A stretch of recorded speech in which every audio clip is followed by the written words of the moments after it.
अगर आप भी चाहते हैं JMK म्यूजिक का ऑडियो वीडियो सबसे पहले आप तक पहुंचे, तो हमारे चैनल को सब्सक्राइब करें और साथ ही बेल आइकन के घंटी को दबाना ना भूलें। जय माँ कप्तानी रिकॉर्डिंग स्टूडियो मानसी कन्या। बोला बोला छठी मैया की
सबसे कठिन पर्व होई छै हो भैया छठी के पूजैया हो, छठी के पूजैया हो। सबसे कठिन पर्व होई छै हो भैया छठी के पूजैया हो। नारियल नेबुआ जे भी चढ़ावे मैया उनकर सपना पुरावे। करो हो भैया छठी के पुकार, छठी के पुकार चलो मैया दरबार। भोरे भोरे डलिया सजाई लेबै, सूरज के अर्घ देखाई देबै। भोरे भोरे डलिया सजाई लेबै, सूरज के अर्घ देखाई देबै।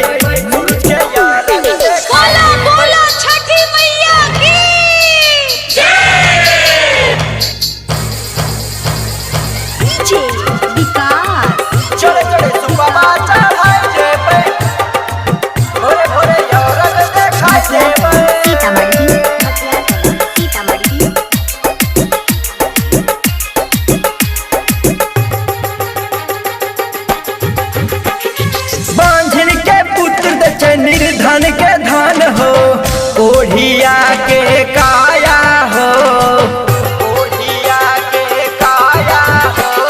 बांझिन के पुत्र दे निर्धन के धन हो ओढ़िया के काया हो। बरती 3 दिन भूखल रह के मांगे छे फल प्रति मैया से कहे के। भारत भयंकर अंकेश करे जयकार, करे जयकार जय छै मैया दरबार। जोड़े जोड़े सुपवा चढ़ाई देबै, भोरे भोरे अर्घ देलाई देबै। जोड़े जोड़े सुपवा चढ़ाई देबै, भोरे भोरे अर्घ देलाई देबै। भोरे भोरे अर्घ देलाई देबै। जय माँ कप्तानी रिकॉर्डिंग स्टूडियो मानसी कन्या।